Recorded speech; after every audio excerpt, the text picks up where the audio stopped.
الحمد لله رب العالمين والعاقبة للمتقين والصلاة والسلام على أشرف الأنبياء والمرسلين وعلى آله الطيبين الطاهرين وعلى آله وذرياته وأهل بيته وعلماء أمته وأولياء ملته أجمعين وعلى من اتبعهم بإحسان إلى يوم الدين. أما بعد فأعوذ بالله من الشيطان الرجيم. بسم الله الرحمن الرحيم. يا أيها الذين آمنوا ادخلوا في السلم كافة. صدق الله مولانا العظيم. قال الله تعالى في شان حبيبه الكريم إن الله وملائكته يصلون على النبي يا أيها الذين آمنوا صلوا عليه وسلموا تسليما. اللهم صل على سيدنا ومولانا محمد وعلى آل سيدنا ومولانا محمد وبارك وسلم. صلاة وسلام عليك يا سيدي يا رسول الله وعلى آلك وأصحابك يا حبيب الله. مولاي صل وسلم دائما أبدا على حبيبك خير الخلق كلهم محمد سيد الكونين والثقلين والفريقين من عرب ومن عجم. يا أكرم الخلق ما لمن ألوذ به سواك عند حلول الحادث العمم. يا رب بالمصطفى بلغ مقاصدنا واغفر لنا ما مضى يا واسع الكرم. حمد و صلاۃ کے بعد انتہائی واجب الاحترام معزز و مکرم سامعین ذی وقار حاضرین مجلس، اللہ رب العزت کی بارگاہ میں انتہائی انکساری کے ساتھ شکر ادا کرتے ہیں کہ اللہ تعالی نے ہمیں دوبارہ جمعۃ المبارک کی عظیم اور بابرکت ساعت عطا فرمائی اور اس کے ساتھ ایمان کی سلامتی کے ساتھ اپنی بارگاہ میں حاضری کا شرف عطا فرمایا. اللہ کی بارگاہ میں دعائیں ان سعادوں کے طفیل سے ہماری تمام عبادات کو اپنی بارگاہ میں مقبول و منظور فرمائے. مستشرقین، ان کی جانب سے آج فی زمانہ دین اسلام پر اور مسلمانوں پر جو فکری یلغار ہو رہی ہے، اس کی وجہ سے آج کا مسلمان اپنے عقائد اور دین کے معاملات میں بڑا تردد کا شکار ہے. سب سے پہلے تو یہ سمجھے کہ مستشرقین سے مراد ہیں کون لوگ. ایک تو ہوتا ہے نا مشرق، جو اللہ اور اس کے رسول صلی اللہ علیہ وآلہ وسلم پر ایمان نہ لاتا ہو اور اللہ کے ساتھ کسی کو شریک کرتا ہو، وہ مشرک کہلاتا ہے. لیکن مستشرق یہ ایک الگ اصطلاح ہے. مستشرقین سے مراد وہ غیر مسلم دانشور ہیں کہ جن کا مقصد مسلمانوں کے علوم و فنون کو حاصل کر کے ان پر قبضہ کرنا. بڑی بنیادی تعریف غور سے سنیے گا، جو میں نے موضوع کا انتخاب کیا ہے بڑا سوچ سمجھ کر کیا ہے، کیونکہ فی زمانہ ان چیزوں میں ہم شکوک و شبہات کا شکار ہیں جو عرصہ دراز سے مسلمانوں میں رائج ہیں. اس میں سب سے بڑی مثال آپ لے لیجئے نماز کا طریقہ. آج مسلمانوں کا حال یہ ہے کہ نماز کے طریقے میں بھی شک و شبے میں مبتلا ہیں کہ ہم جس طریقے پر عمل کر رہے ہیں، جس طریقے سے ہم نماز پڑھ رہے ہیں، آیا یہ طریقہ بھی درست ہے یا نہیں. اب اس کی ابتدا کیسے ہوئی، یہ بڑا طویل موضوع ہے. آج کی نشست میں اور انشاءاللہ آئندہ جمعے میں بھی ہم اس کو کور کرنے کی کوشش کریں گے. مستشرقین سے مراد وہ غیر مسلم دانشور ہیں کہ جن کا مقصد مسلمانوں کے دین اسلام کے علوم و فنون پر قبضہ حاصل کرنا اور اسلام پر بے بنیاد اعتراضات وارد کرنا. یعنی اسلام کی تعلیمات سیکھتے ہیں اور پھر اسلام کی تعلیمات سیکھ کر اس پر بے بنیاد اعتراضات کرتے ہیں. یہ مستشرقین کا بنیادی مقصد ہے. اور استشراق یہ یورپ کی ایک ایسی تحریک ہے جس کا بنیادی مقصد کیا ہے کہ اسلام اور مسلمانوں کو اپنے زیر اثر کرنا. مسلمان کی بنیادی شرط ہی یہی ہے کامیابی کی اور اللہ کے حضور مقرب ہونے کی، ان کنتم مؤمنین، کہ جب تک مسلمان اپنے ایمان پر قائم ہے، اپنے ایمان میں پختہ ہے، اپنے اسلام میں پختہ ہے، تو اللہ کے ہاں بھی کامیاب ہے اور دنیا میں بھی اس کے لیے کامیابی ہے۔ اب یہ بنیادی طور پر تحریک استشراق مسلمانوں کو اسلام کے اندر ہی کمزور کر رہی ہے۔ ہم بڑی اس بات پر فخر کرتے ہیں نا کہ ہم مسلمان ہیں اور ہم آزاد مملکت میں سانس لے رہے ہیں۔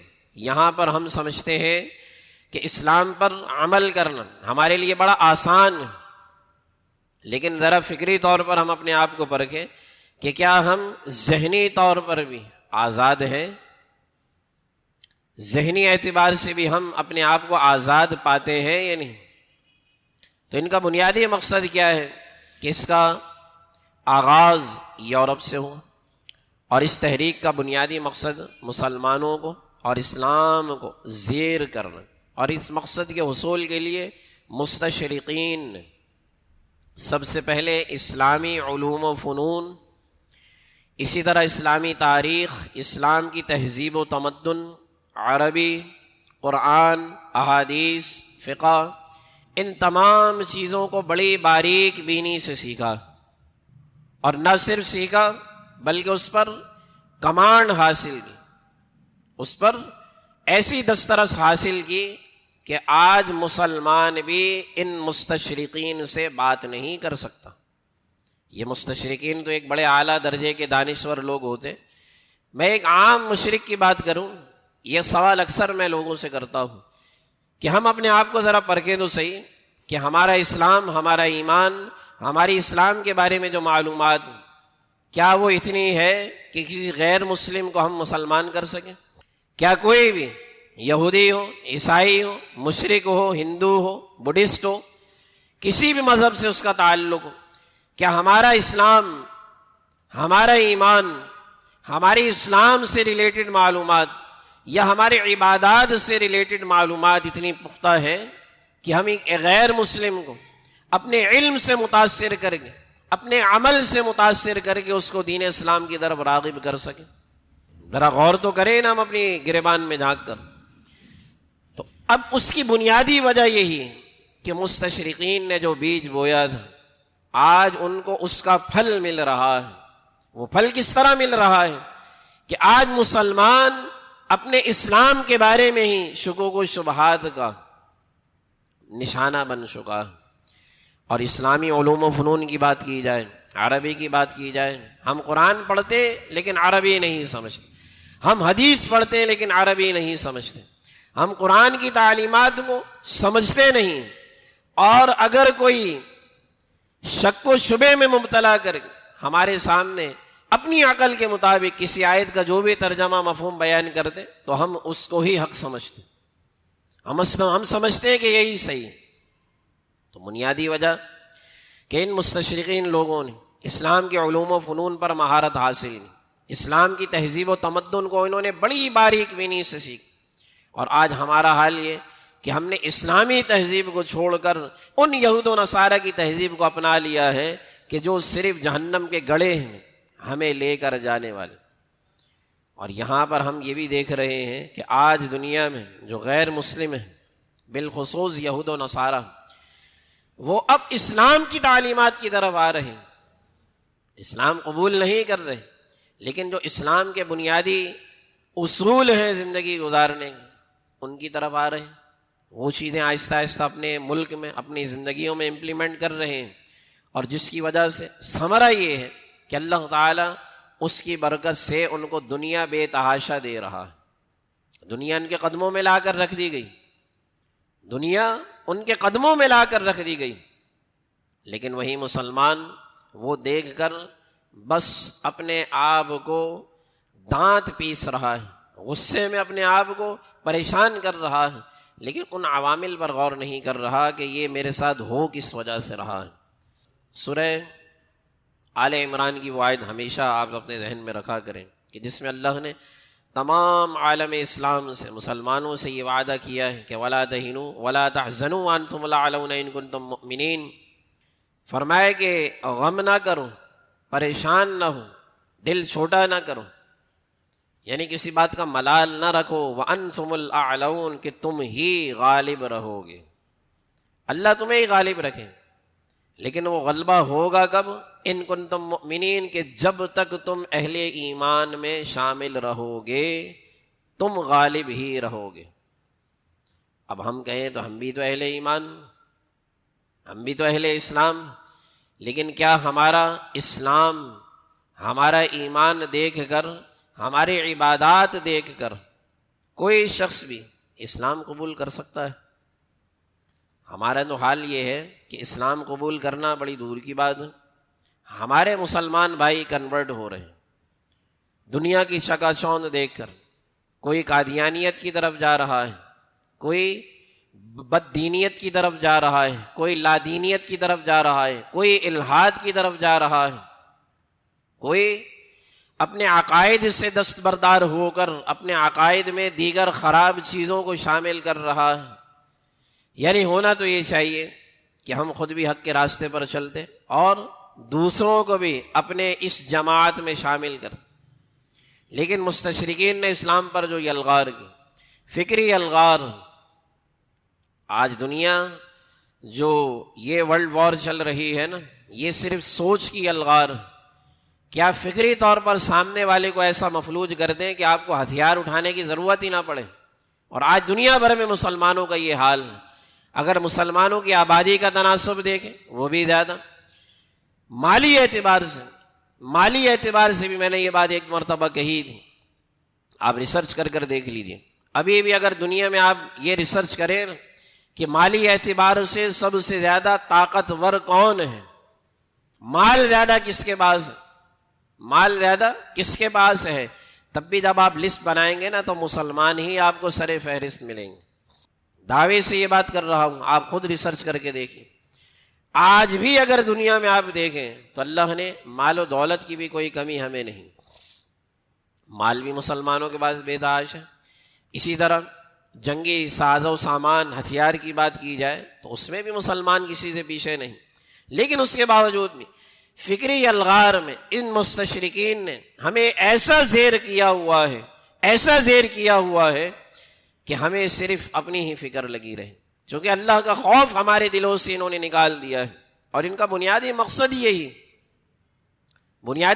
یہی کہ جب ہم اسلام کی تعلیمات میں شک و شبہ میں مبتلا ہوں گے تو ظاہر ہے کہ عبادات کمزور ہوں گی نا، اور شکوک و شبہات اس بات کی دلیل ہے کہ ایمان کمزور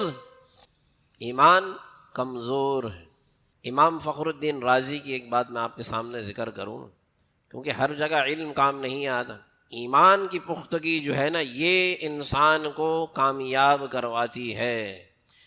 امام فخر الدین رازی رحمت اللہ تعالی، جب آپ کا آخری وقت قریب آیا نا، دنیا سے جانے لگے، بہت بڑے عالم دین، اور آج تک ان کی تفسیر جو ہے وہ رشد و ہدایت کا ایک بڑا بہترین ذریعہ ہے۔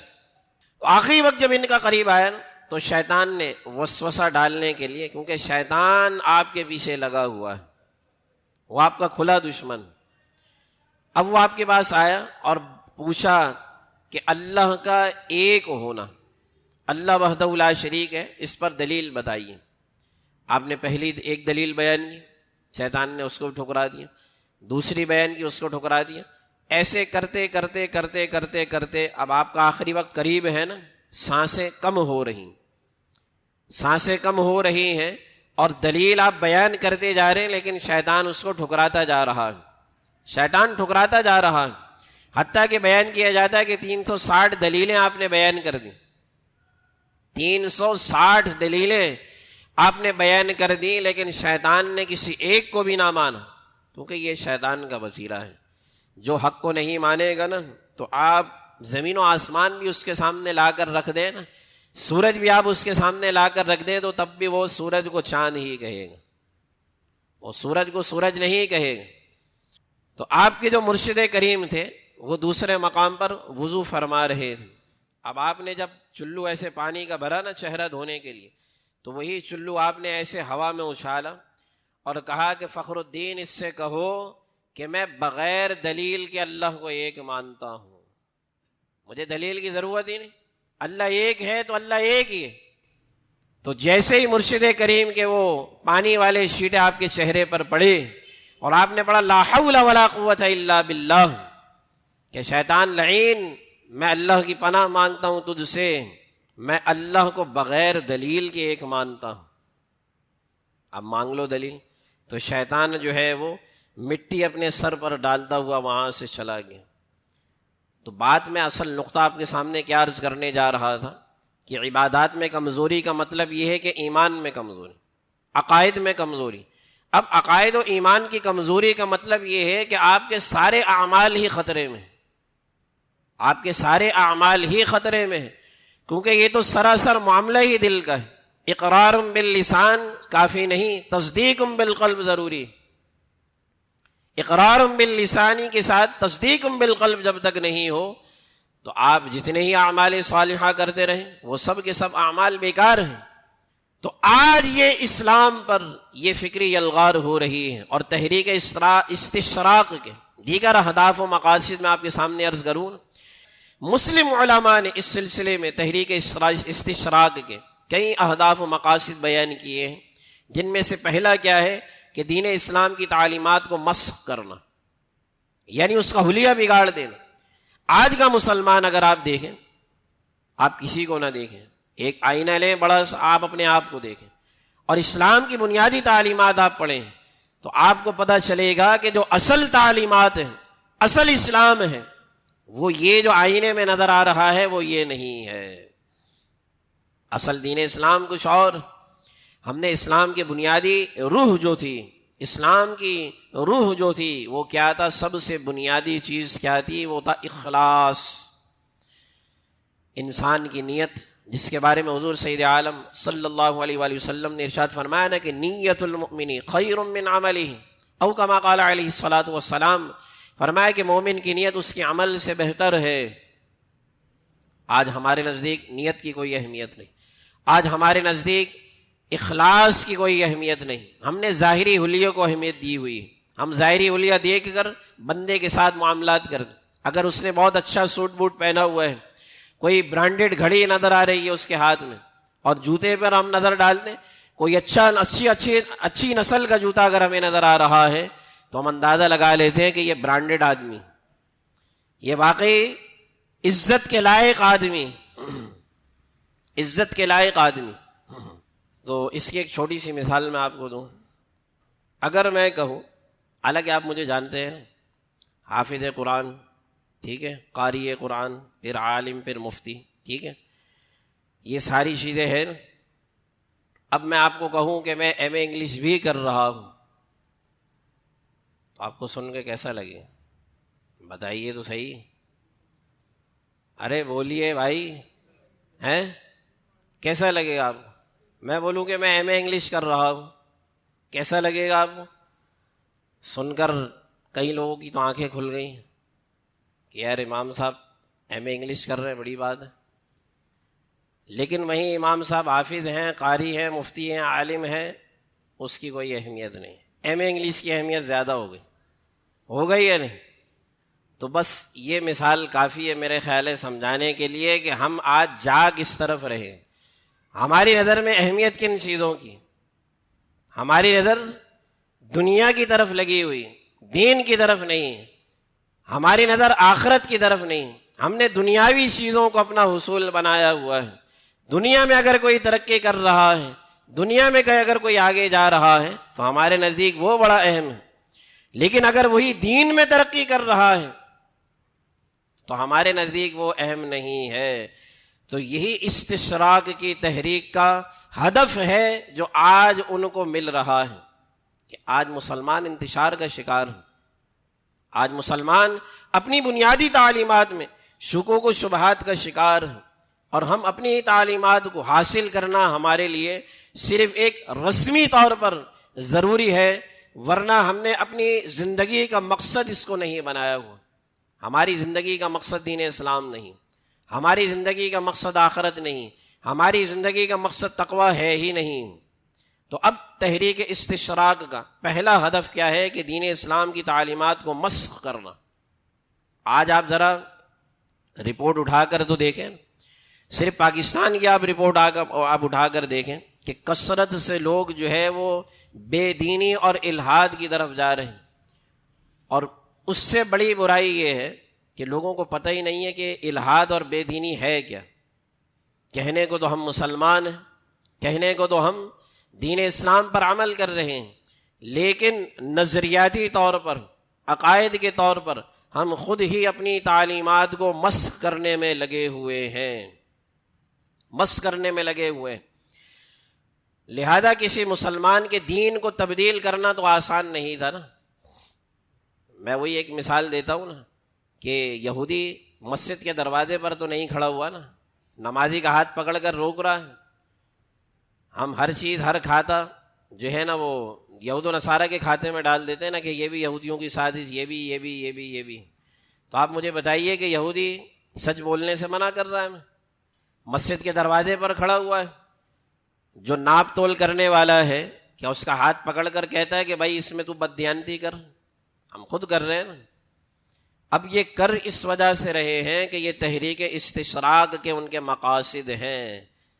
اس کی مثال آپ اس طرح سمجھ لیجئے، تھوڑا سا اور آسان کر دیتا ہوں کہ شیطان کبھی بھی آپ کو ڈائریکٹ کسی عمل سے نہیں روکے گا، آہستہ آہستہ آپ کے خلاف وہ تحریک ایسی چلائے گا کہ آپ اس عمل سے خود بخود رکیں گے، آپ اس عمل سے خود بخود رکیں گے۔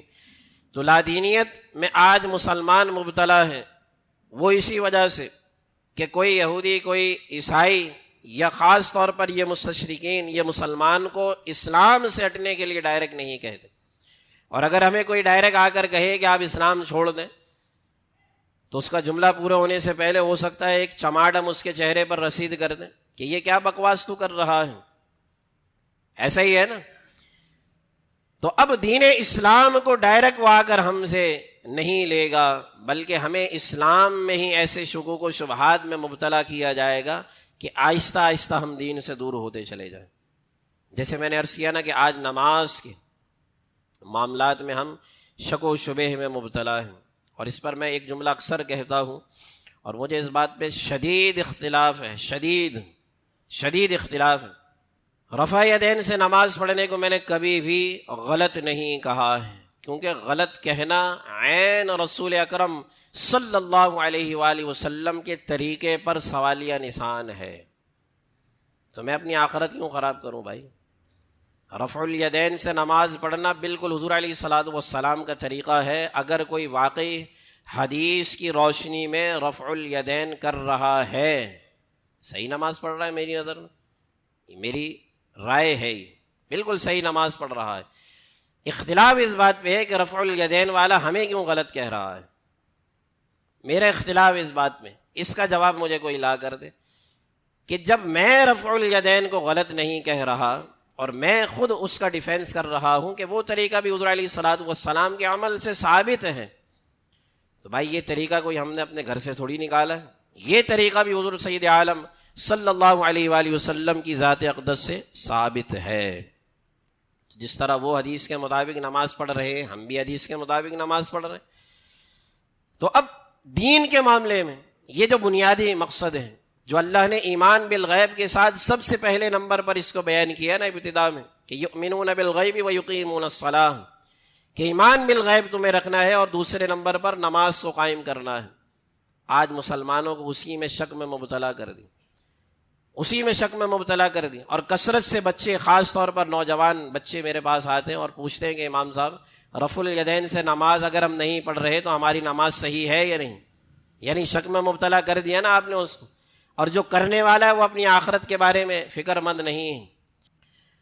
تو یہ استشراق، یہ بہت بڑی تحریک ہے دین اسلام کے خلاف۔ ایک تو یہ ہے کہ دین اسلام کے معاملے میں مسلمانوں کو شک میں مبتلا کرنا اور اسلام کی تعلیمات کو مسخ کرنا، پہلا مقصد ان کا یہ۔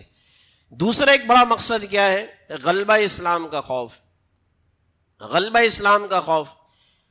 یہ بات بھی بڑی قابل غور ہے کہ آپ یورپ چلے جائیں، وہاں بڑی بڑی مساجد آپ بنا لیں، بڑی بڑی اجتماع گاہ آپ بنا لیں اور بڑے بڑے اجتماعات کریں، چاہے وہ صلاۃ التسبیح کے اجتماعات ہوں، رمضان المبارک میں شب قدر کے اجتماعات ہوں، اسی طرح عیدین کے اجتماعات ہوں۔ ان تمام اجتماعات سے یورپ کو کوئی فرق نہیں پڑتا، یہ بات ذہن میں رکھیے گا۔ ہمارے اکثر بھائی بڑا جو ہے نا اس بات پر نازاں ہوتے ہیں، فخر محسوس کرتے ہیں کہ اسلام پر عمل کرنا تو بڑا آسان ہے یورپ میں، آپ ایسے ہی یہاں سے جو ہے نا پتہ نہیں کیا کیا لوگوں کو بتاتے رہتے، وہاں تو بڑا آسان ہے، وہاں آپ اسلام پر عمل کریں کوئی مشکل بات نہیں۔ میں کہتا ہوں کہ ہاں واقعی یہاں تک تو آپ کی بات صحیح ہے، یورپ کو اس بات پر کوئی اعتراض نہیں کہ آپ لمبی نمازیں پڑھیں، آپ پوری پوری رات سجدے میں رہیں، اس پر ان کو کوئی اعتراض نہیں، اعتراض ان کو اس بات پر ہوتا ہے کہ آپ غلبہ اسلام کی بات نہ کریں، نظام مصطفیٰ کی بات نہ کریں، نظام مصطفیٰ کی جہاں بات کریں گے وہاں پھر فوراً ان کے کان کھڑے ہوں گے، اور اسی کی استشراق کی ایک ہدف میں سے ایک ہدف یہ بھی ہے نا کہ آپ دیکھیں کہ علماء کو، جو علماء حق ہیں، ان کے کردار کشی کی گئی اور ان کو معاشرے میں ایسا بنا دیا گیا، جیسے میں نے ابھی تھوڑی دیر پہلے وہ ایم اے انگلش والی مثال آپ کو دی تھی کہ ایسا بنا دیا گیا کہ کوئی عالم اگر علم کے ایک اعلیٰ درجے پر تو ہمارے نزدیک اس کی کوئی اہمیت نہیں، لیکن اس کے مقابلے میں اگر کوئی دنیاوی تعلیم اس سے کم درجے کی بھی رکھتا ہے تو وہ ہمارے نزدیک بڑا ہے۔ یہ بھی تحریک استشراق کا جو ایک ہدف تھا کہ علماء کا وقار معاشرے میں کم کیا جائے، کیونکہ علماء ہی تو ہیں کہ جو دین اسلام کی طرف لوگوں کو لے کر آتے ہیں، علماء ہی تو ہیں جو آخرت کی طرف لوگوں کو لے کر آتے ہیں، علماء ہی تو ہیں کہ جو غلبہ اسلام کی بات کریں گے، جو نظام مصطفیٰ کے لیے لوگوں کو تیار کریں گے۔ تو یورپ کو نظام مصطفیٰ کی بات کرنے سے بڑا اختلاف ہے، اور ان کو یہ خوف ہے کہ اسلام پورے دنیا میں غالب نہ آ جائے۔ یہ ابھی بہت ہی مختصر گفتگو ہوئی ہے اس موضوع پر، اور یہ موضوع بڑا اہم ہے، انشاءاللہ آئندہ جمعے بھی اس پر ہم بات کریں گے، اور کچھ اور چیزیں میں آپ کو بتاؤں گا، اور وہ بتانا اس لیے بھی ضروری ہے کہ تاکہ ہم اس تحریک کا حصہ نہ بنیں۔ اب آپ کہیں گے کہ ہم اس تحریک کا حصہ کیسے بن رہے ہیں، ہم تو اسلام پر عمل کر رہے ہیں، تو آپ انجانے میں اس تحریک کا حصہ بن رہے ہیں۔ سوشل میڈیا پر کثرت سے آج دین کے کئی ایشوز پر بحث کی جاتی، کئی ایشوز پر بحث ہو رہی، اور ہم اس بحث کا حصہ بنتے، اور ہم اپنے جملے پاس کرتے، اور اس کا حصہ بن کر ہم کہیں نہ کہیں اسلام میں جو ضرب لگ رہی ہے استشراق کی طرف سے، ہم اس کا حصہ بنتے چلے جا رہے ہیں، اور اس کا بنیادی مقصد یہی ہے کہ ہم اپنے اسلام سے دور ہیں۔ انشاءاللہ اس پر مزید بات کریں گے۔ اللہ کریم کی بارگاہ میں دعا ہے ایمان کی سلامتی عطا فرمائے۔ وما علینا الا البلاغ